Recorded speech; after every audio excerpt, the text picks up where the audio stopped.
Good afternoon, everyone. Welcome to today's town hall. We'll get started in just a minute. I'd like to give a few moments to let as many people join the room as possible. I know for those of you that might have had a virtual meeting prior to this, you'll be logging on, and those that are able to take a moment to join virtually are doing so right now. So we'll just give a minute. Seeing a pretty fast climbing rate of participants today, which is good. And for those that couldn't make it today, as always, please let your colleagues know that the town hall, if you saw or heard something that you think is important for your colleagues, let them know that this is available through the dispatch and on the hub after the fact to be viewed by those that were too busy with daily duties to make time right now for this town hall. Okay, so why don't we get started then? Good afternoon. My name is Aaron Level. I'm the Vice President of People, Culture, and Communications at Hamilton Health Sciences. Pleased to be with you as usual, moderating today's town hall. Today's February the 9th, 2023. We've got a packed agenda, including an operational update, some engagement survey results, and certainly other topics to cover. Just a little housekeeping off the top for everybody. If this is your first town hall, you'll want to pay attention here. We will have the Q&A function open so you can ask questions. And if you do, our panelists will answer those questions and the answers will stack up in the answered tab in the Q&A function. If you have something to celebrate, we'll pause at the end of our presentations to make room for celebrations. And I do hope that you will think throughout the course of the presentations about things you might wish to celebrate or remark upon. And we'll have that opportunity, and we'll use the chat function for celebration. So we'll use Q&A function for questions throughout the course of today's presentations. And then at the end, we'll pause for celebrations using the chat function. You'll also have the opportunity to raise your hand and give your shout out for celebration live, should you wish to do that. So hopefully we'll be able to get some folks live doing that today. Okay, so to kick things off, I'll invite our President and CEO, Rob McIsaac, to open us up. Good morning, everybody. Thanks for joining this month's town hall, and thanks, Aaron, for the introduction. As always, I want to start by acknowledging that we're privileged to provide care on lands that Indigenous peoples have called home for thousands of years. We recognize and respect the presence and stewardship of all Indigenous peoples as keepers of this land. We also just take a moment to share concern and sympathy for anyone in the organization who has friends or family in the affected areas around Turkey and Syria by the horrible, devastating earthquakes that happened there. I'm very sorry for anybody who's been impacted by that. I hope that you'll speak with your leader or your colleagues if you need support. You can also find resources on how to cope with these kinds of things through the HHS Employee Assistance Hub, the Employee Assistance Program, which is located on the hub. If you think you know somebody who's needs some help, I just encourage you to check in on them. I know I have one friend who is from Turkey, and I've been sure to send him a note to say, hey, very sorry to hear about what's happening there, and hope your friends and family are okay. So this month is Black History Month, and Hamilton Health Sciences is celebrating that. A number of us have the background that you can see behind me. I just encourage everybody to learn more about the tremendous contributions that Black Canadians have made to the development of Canada.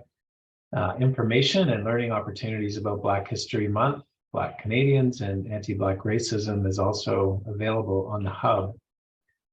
I think, as most of you are probably already aware, work is also underway to develop a plan, or we're actually actively developing a plan to address the issues of racism, discrimination, oppression, that unfortunately has been the experience of some individuals at our hospital. It's our collective goal and responsibility to ensure that equity, diversity, and inclusion become part of the culture here at HHS. And we will continue to share information about the progress we're making in EDI on a regular basis. I also want to take a moment today to highlight our resident physicians in celebration of Resident Doctors Appreciation Week.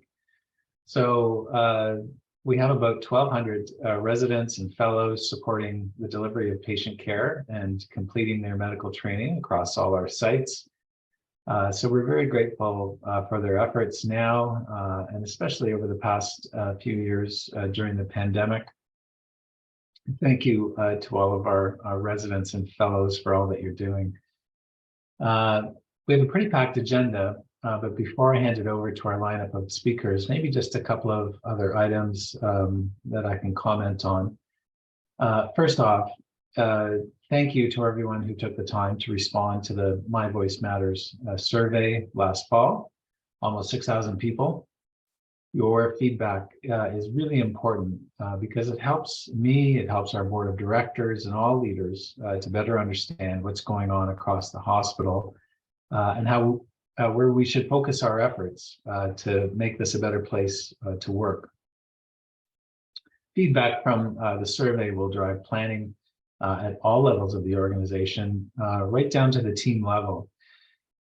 It also is an important source of information for informing corporate initiatives and priorities under our strategic plan. One of the keys to our success is that everybody working here should have a clear line of sight to what the hospital is trying to accomplish, what's important to us. Strategy is something everyone does at HHS every day. And so we all need to know how our place on the team is contributing towards those bigger goals. And it really does.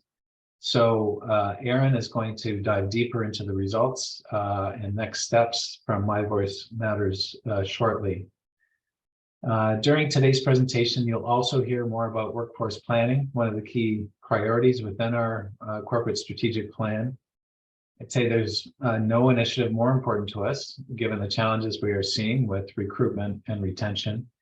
It's affecting every part of our hospital, every element of what we do, including quality, employee engagement, and our financial statements.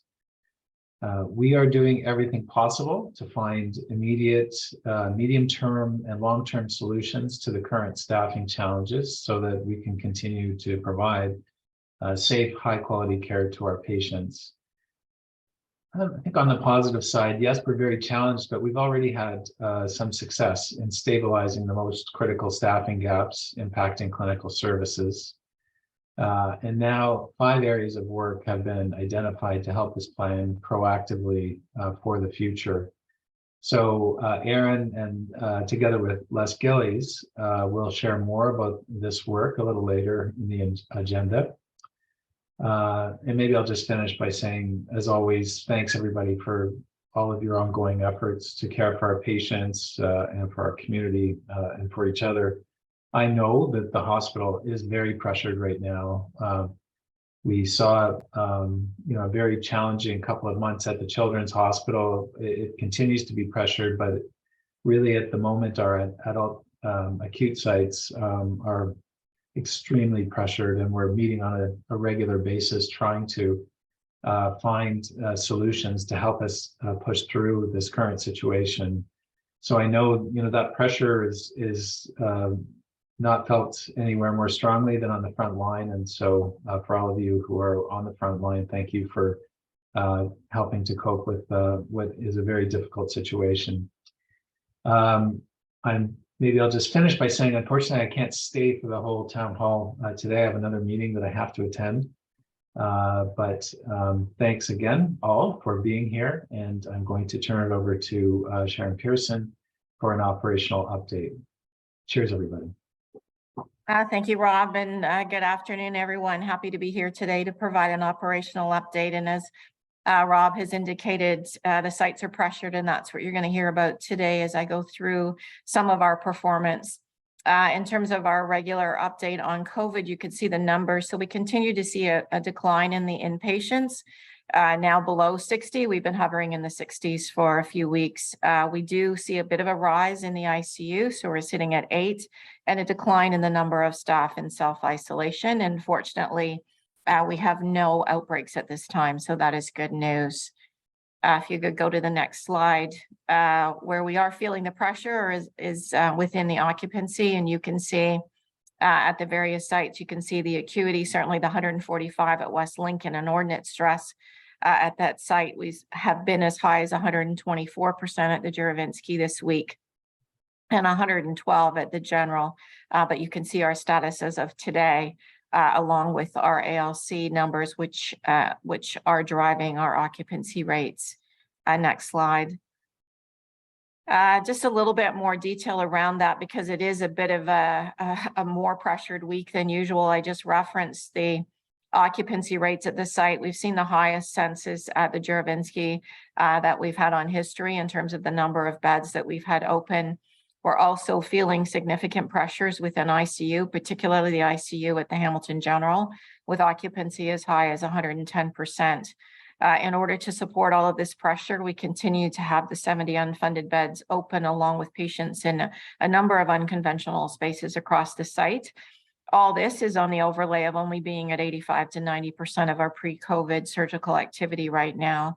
Significant amount of pressure is coming from the rise in the ALC rate, and I'll show you a run chart that makes that a bit more visible in a minute, but it is above a 20%, which is our highest number in over 7 years. I will add that what we haven't seen is an increase in ED visits. So our ED visits have been relatively stable. What we are seeing is higher acuity within the visits that do come to our hospitals. And we have a number of strategies in play, which I'll talk about in a minute. Next slide, please.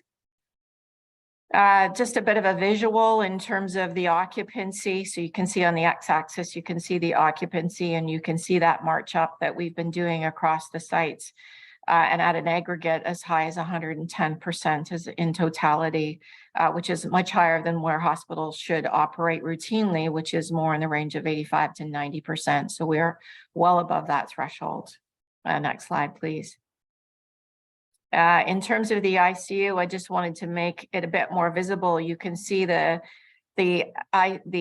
Hamilton General ICU occupancy stepping up each day. At the bottom there, I just listed out numerically the increases that we're seeing, so as high as 107%. So this is putting pressure on our regional programs. Not to say there isn't pressure at the JH ICU, holding their own a little bit, but there are pressures at that site as well, and we can see an increase in the patient days.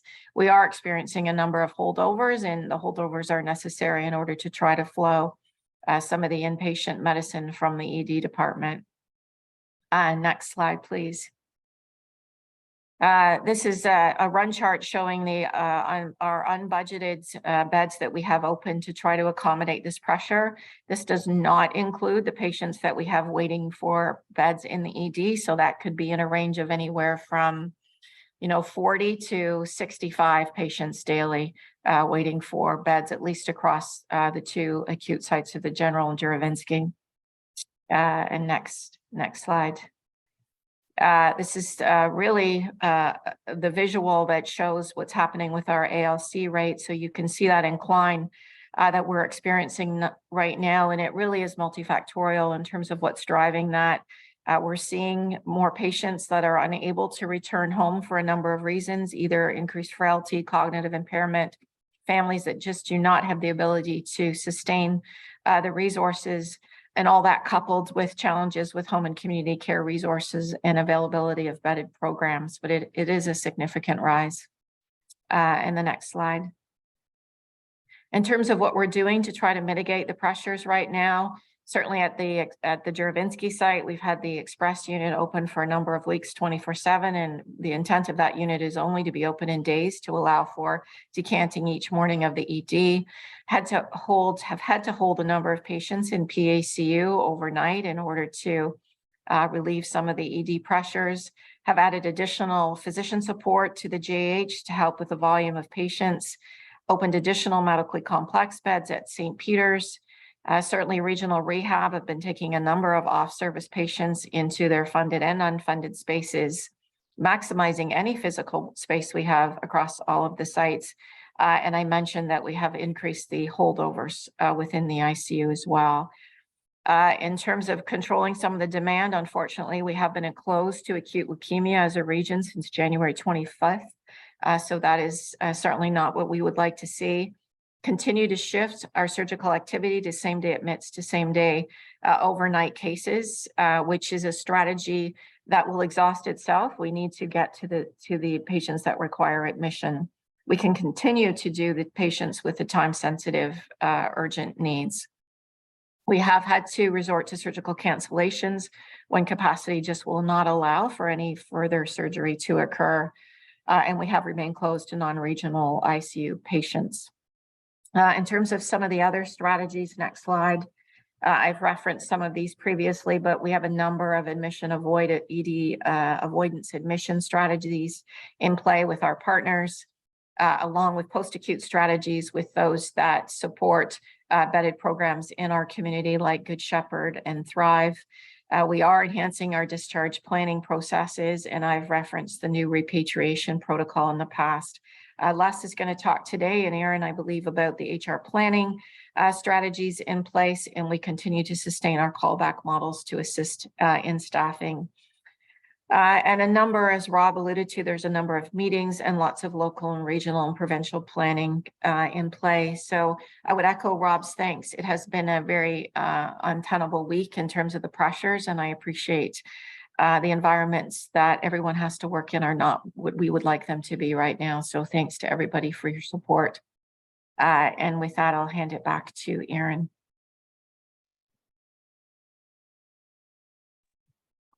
Yeah, thanks very much, Sharon, for the update today. Certainly a challenging situation across all the operations. So next up on our agenda, we have an update on Black History Month and what we're doing to celebrate at HHS. I have Shannon Kitchings and Raman Sidhu, both human rights and inclusion specialists at the organization, who are going to walk us through an update on that topic. So Shannon and Raman, over to you. Thank you, Aaron. Good afternoon, everyone.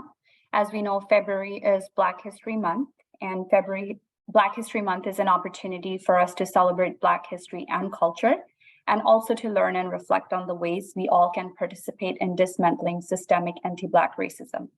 Collectively, we can and must engage in these processes and work towards becoming anti-racist, not just in February, but all year round. Here on the screen, you can see the Zoom backgrounds available to you at HHS, one of the ways we are marking the occasion. Next slide, please. After such a positive feedback last year, the team has collaborated with Black colleagues to update Black History Month calendar of learning opportunities. Here is the screenshot of the first page. A link to this calendar is on the Hub page and on Human Rights and Inclusion Team Hub page. Also, on the HRI Team Hub page are ways to recognize and celebrate Black History Month in the community. So if you're looking for activities for you and your families and friends, check out the events listing for highlights. Thank you. Next slide, please. In addition to the calendar of learning opportunities, there's a few other initiatives that you'll find at the various sites throughout the month. We have been screening short films about Black experiences. And our first one was yesterday. There's still 2 more, so you have more opportunities to come and check them out. It's the same screenings each time. So there's another date on the 14th at 1 p.m. and on the February 28th at 12 p.m. If you're interested in joining those film screenings virtually by Zoom, you can reach out to me at kitchings@hhsc.ca. Let me know what date you'd like, and I will set you up for the link. The Hamilton Health Sciences Volunteer Association is again featuring Caribbean-inspired flavors to honor Black History Month. There's a menu that will be available on February 16th at Nora's, Bay West, and Courtyard locations. And last year, you might recall, we launched the Black Staff Affinity Group here at HHS.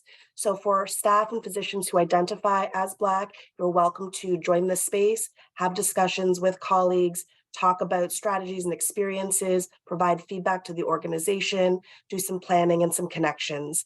And we have a meeting coming up the end of this month on February 23rd at 12:30. Again, it'll be on Zoom, so it's accessible to as many people as possible. If you're interested, please reach out to the inclusion inbox or to myself. Thank you so much.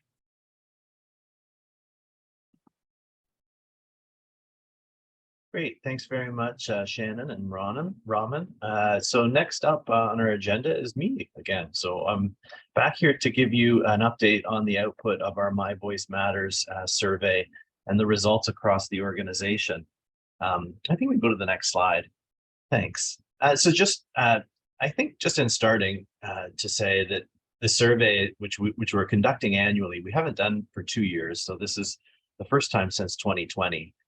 And we're really pleased to have it. And I have to admit that the response in terms of the planning that I've been involved in and the discussions occurring around the organization at every level, really, there was a great deal of enthusiasm to review the results, to see where we're at, and as well to incorporate the engagement feedback into planning such that we can. The engagement survey overall looks at how people think, feel, and act with regards to HHS and their employment here. And it looks at our experience as employees across a number of dimensions. So there's 13 of them, and they're listed here on the slide. I won't read them all out. All of this is available on the hub, and we're posting that for everyone to review. So anything that you're hearing here today, and as well a little bit of additional detail that I'll get into a little bit later. Okay, next slide, please. So the overall response rate this year was less than we have had in the past. And while we still had almost half of our employees, a quarter of our physicians, and only 10% of our residents and fellows respond to the survey, it's still, like, the survey is still a valuable tool to prompt discussion. It does indicate where there are, for sure, some valued elements of the overall experience at HHS and where there are some clear opportunities for improvement and discussion. But it is, there's 5,700 people from the workforce who took the time to fill out the survey. That's no small number, but it is true. And I've had this discussion presenting the results with colleagues to other tables in the organization. There is truth that, there are a number that didn't fill out the survey, and we absolutely want to ensure that people will take the time moving forward and see value in doing so. So I guess a top line message in that regard is that the more of us that do fill out the survey, the greater the opportunity to feel confident about the results and use them in planning at a team level too. Even for individual teams, achieving a high level of turnout for the survey means that within that team, we can have a greater confidence in the results. But all that said, nonetheless, this is still a really powerful tool, and we all should be taking mind of what 5,700 people within the workforce have said about their experience working here. Okay, next slide, please. So these, as you know, for those that have filled out the survey, there's a series of questions that one would answer and indicate in terms of your favorable, neutral, or unfavorable responses. But there's also a section for comments.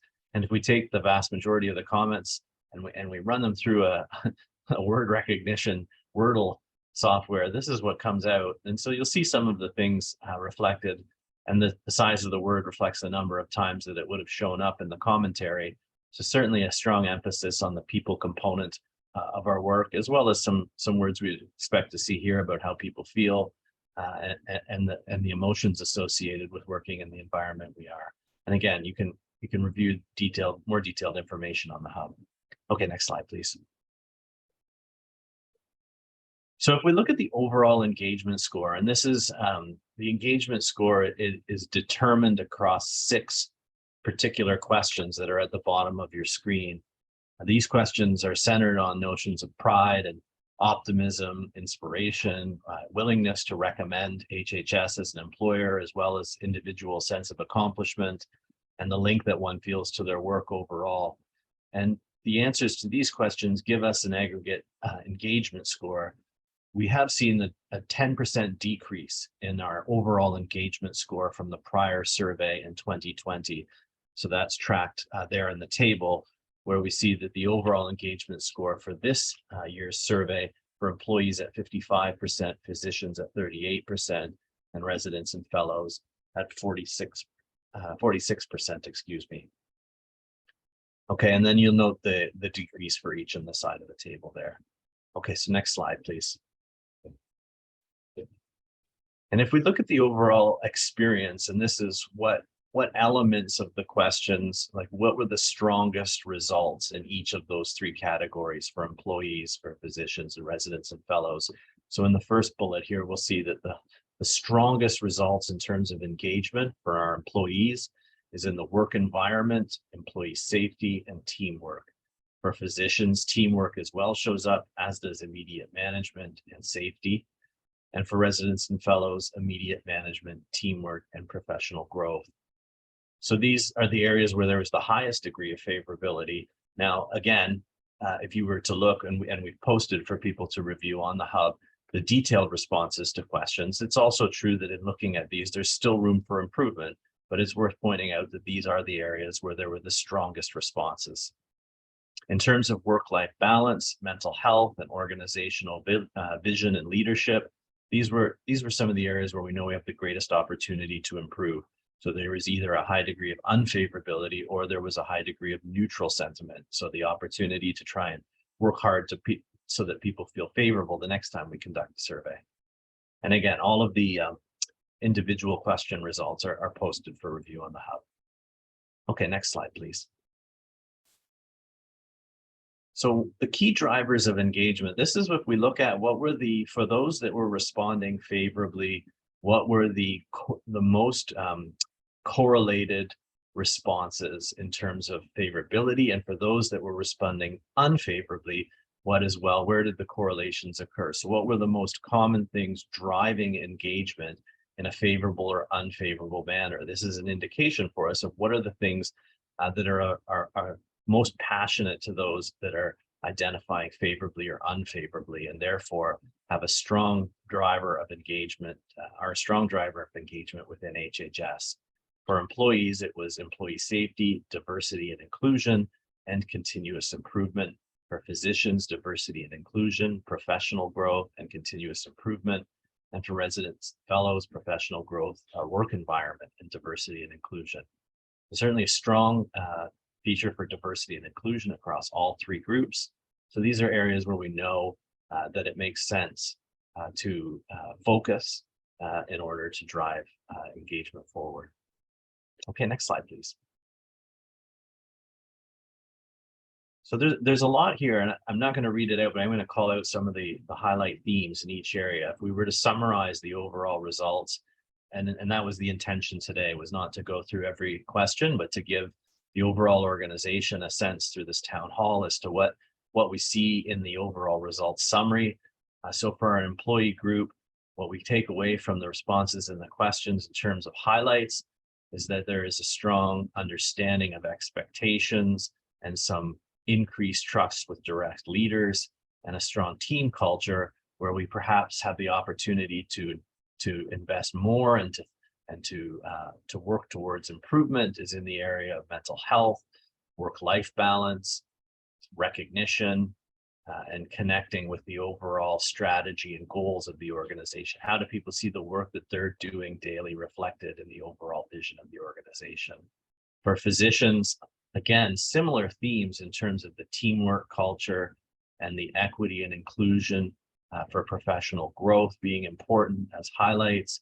Again, mental health and work-life balance are top areas for improvement, and where as well improving the patient focus and recognition and feedback. For residents and fellows, understanding expectations and growth and strong teamwork are highlight areas, and opportunities for growth similarly, again, are in terms of the overall work-life balance, improving patient focus, and increasing opportunities for recognition. Next slide, please.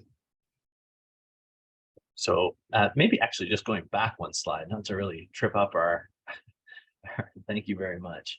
But it's important to note, I think thinking about this and thinking about these specific themes, and then the next presentation, which is about our workforce planning initiative, I think you'll start to see some direct relationship between what we're planning at an organizational level in terms of our strategy and our direct response to what's going on in the workforce. You'll see a correlation between that and the results here, which is deliberate. Okay, now we can go to the next slide. So our annual engagement cycle, which now every year we're going to go through this process, and we're really hopeful. I should give a strong shout out to the team and HR that did really strong work to make sure that the survey was available to workers on the floor in the hospital, as well as virtually, and so that we could get as many responses as we could. And as we go into this annual cycle now year over year, we're hopeful that we'll be able to demonstrate how the survey results are being put into action quickly, and then also encourage participation and increase it across every year. So right now where we are, the engagement survey has been done and we're in the results and rollout phase. Today's town hall is a part of that. The president, I know I've been part of presentations in many forums across the organization to our board of directors, our leadership teams, various leadership teams, and we'll continue to do that. And then the next phase, individual teams. Now your leaders will have received results for individual teams and their portfolios, and we'll be able to now engage with you more directly, and there'll be team discussions about what's possible in terms of a team level response, while at the same time there is an organizational response and the embedding of My Voice Matters survey results into some of the corporate planning that we're doing. Then as well, we'll reflect on that exercise and look for opportunities to refine how we proceed for the next year, get the survey ready, and then we'll engage in the cycle again. Okay, I think that's probably the final slide. It feels like it should be. Yeah, what's next? So I think I've covered all of that. And you'll see there too, just going back one, just for the viewing audience, there's an email address there as well. You can send questions and comments to myvoicematters@hhsc.ca, and would encourage you to do so based on your experience with the survey, with its results, and any opportunities you see for improvement. Okay, now we can go to the next slide. And so I'll invite Leslie Gillies to join me, our VP of Community Medicine and Population Health. Leslie and I have been co-leading one of the strategic plan's largest initiatives, which is an initiative on workforce planning, which is, as I said earlier, I think directly related to some of the things that we're seeing as the key features of the engagement survey results. So next slide, please. So thinking about our overall corporate strategic plan, a transformation initiative or program is located by the star on this slide. These are the things that, we recently updated our corporate strategic plan, and we did so trying to make sure that it was aligned to the biggest challenges that we face as an organization. And certainly the things we're going to be talking about in this initiative, everyone will be quite familiar with, and we're hoping that you'll see the direct connection to the challenges we're facing as an organization. Okay, next slide, please.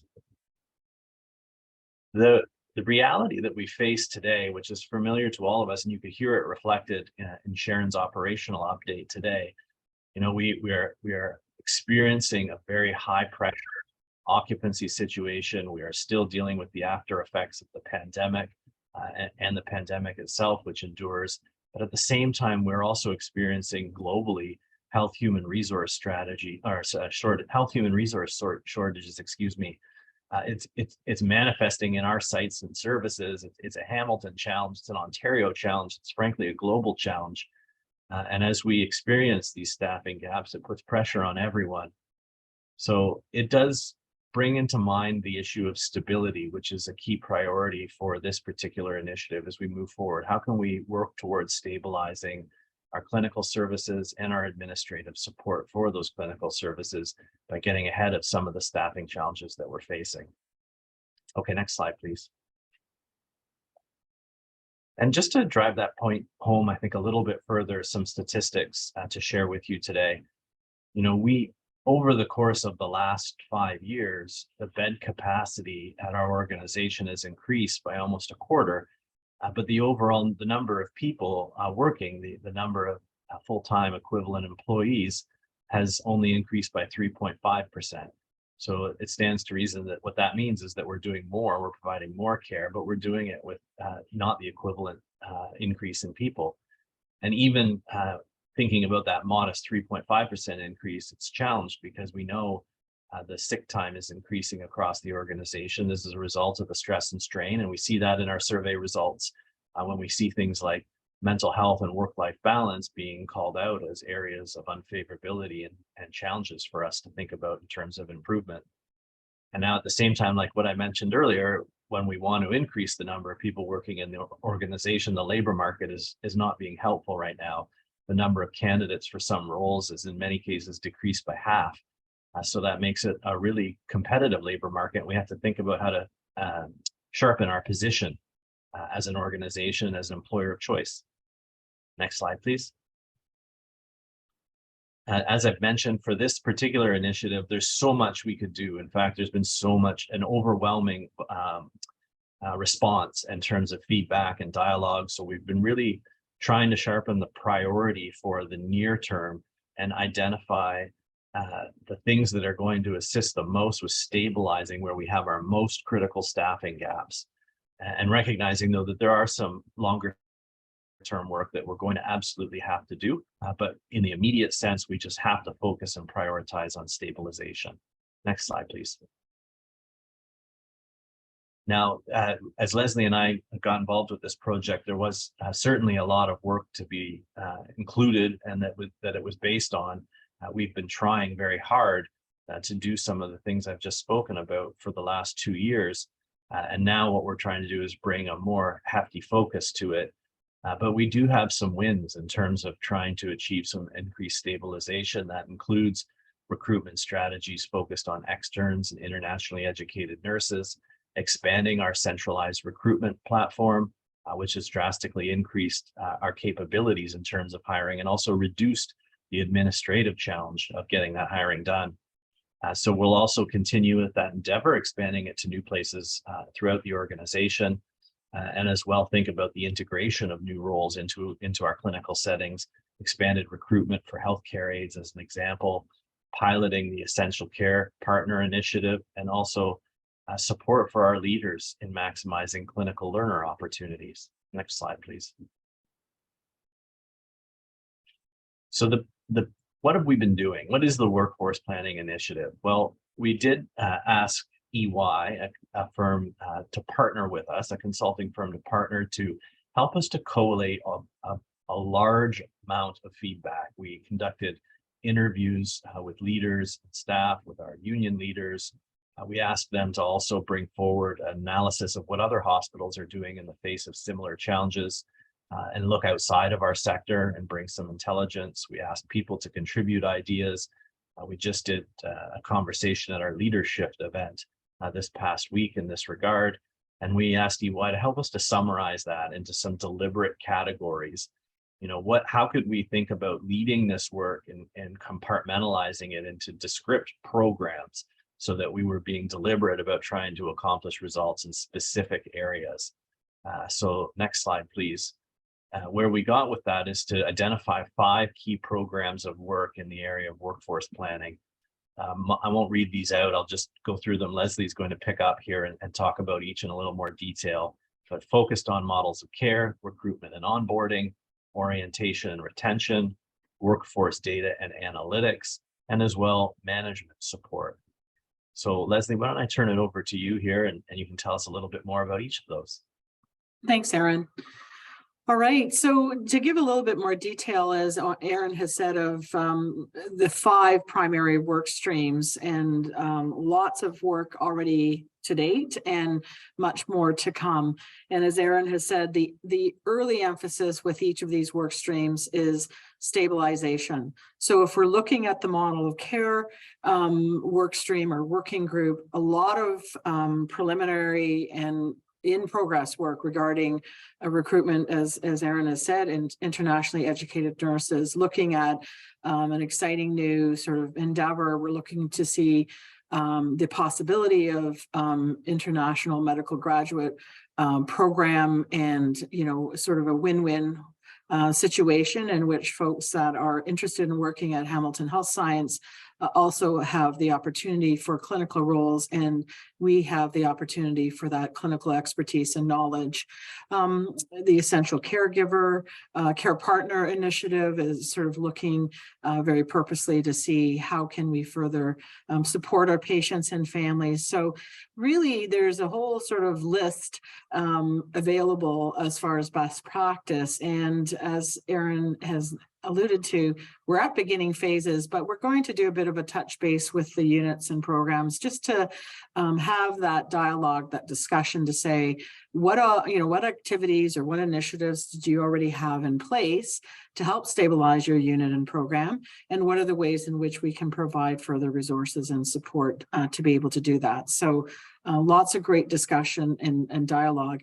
And I think that we just need to recognize that, we are an enterprise that really integrates very closely with each other. We definitely are accountable for our individual areas, but we're very interdependent upon each other. And so there's recognition of that within this Models of Care work stream. And really the focus is on sharing of best practice, collaboration. Next slide, please. So recruitment and onboarding as well is a very, very important work stream for most folks, for all of us. It's sort of our first introduction to the organization, and that experience, that contact, that process that we go through is really, really important as a first impression for folks that are interested in working at Hamilton Health Science. So we're very appreciative and excited that centralized recruitment has gone so well, and we're now looking at implementing further areas.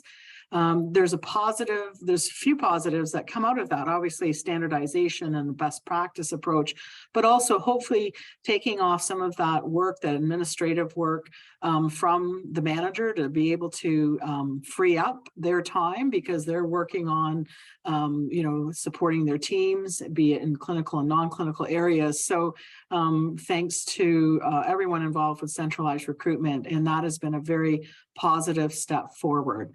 So looking to see, of course, reducing the time that it takes and improving, even continuing to enhance the experience of onboarding people to fill vacancies as quickly and safely as possible with the right candidate to the right role. So we'll go to the next slide, please. Orientation and retention. Definitely a lot of conversation, a lot of focus on, it's very important to recruit people, our registered staff, our non-registered staff, our clinical and non-clinical, but just as important as recruiting, it's crucial that we retain people. So there are many different ways, as we're all aware of what are the strategies that we have in place to retain our very valuable staff. And, there's going to be many opportunities for all of us to give feedback into that. And I think the other point here on the slide is very important is often one way into the organization is through the learner placements and students. So we're really looking across the board and very specifically to see, do we have any further opportunities to open up more learner placements and to onboard students? Because often people, if they have a good experience, will decide to work at Hamilton Health Science as their organization when they graduate. So the learner placements are really, really important. So thank you to all that welcome students into your clinical and non-clinical areas. The learner placements are crucial for our success moving forward, and it does make a significant difference with our stabilization. Next slide. We're very much supported by our planning and analysis group, who is able to provide us with more specific information that's helpful when we're reviewing some of these criterias and indicators that show whether or not we're on the right track for stabilizing our workforce. So we've had a needs assessment, and there's a lot more that's going to be available to us through a dashboard, and we're very excited about being able to share that information and also to make sure that we're on track in meeting our deliverables with this transformational initiative. Next slide. So management support, I think we can all attest that it's been a pretty intense last few years, and that was heading into even a previous baseline of some pretty intense and stressful pressures from a patient flow standpoint and staffing and bed management and so on. So basically, as well as we need to very strongly support the staff and physicians, but we also need to support management who are doing a very great job in trying to support their teams, but we're really looking specifically in ways in which we can reduce some of their administrative burden that allows them to be out with their teams and supporting their teams and having those conversations that helps us stay on track in meeting our goals. So we look forward to the work that comes out of this work stream, and now that we're hopefully out of our peak COVID activity, that we can kind of revisit the whole aspect of leadership support, who in turn will be supporting their team. So thank you for the work that's going to be happening moving forward, and more to come. Next slide. So any questions, any comments, any recommendations that people have, please email us through hhsnews@hhsc.ca. We are all the organization, so we are very interested in your feedback and recommendations as how we can really stabilize, but also then plan for the future as an organization. I think that's it. Great. Okay. Thanks, Leslie, for the help with that. I think now, so we're at the portion of our agenda where it's time for celebrations. So would encourage any of you, our host or our viewing audience, who would like to raise your hand and give a shout out live. You can do so now. You can also type it in the chat forum and we'll have a chance to read it out for you. I know it can take a minute, so we'll just... Sharon, I see you've come on camera. Do you have something you'd like to celebrate today? Yeah, Erin, thanks very much. I would just ask people to look at the hub and to read the share story on the Trillium Gift of Life Awards that HHS has received and been a recipient of 8 years successively for our conversion rate of donors. It's an inordinate work effort on behalf of many stakeholders involved in this, clinicians and support staff. It's difficult work and it's challenging work. It's an incredibly meaningful work. So thanks to the team who, amidst all of the chaos and crisis of every day, do focus on our Trillium Gift of Life program that changes lives in a very, very impactful way every day. So thanks to that team.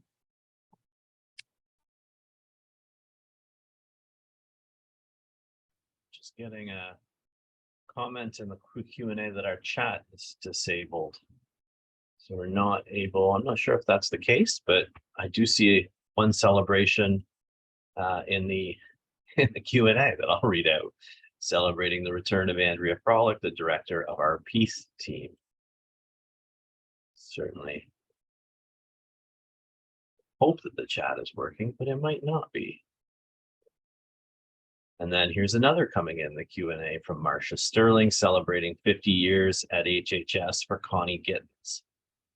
So thanks very much for making that. So I think, yeah, I'm getting texts that our chat function is down. So I see that the group has totally taken to the Q&A for celebrations, which is fine. So any celebrations, you can type them into the Q&A section for all to see. And we'll deal with them there. And of course, panelists or attendees, you can raise your hand and give your shout out live.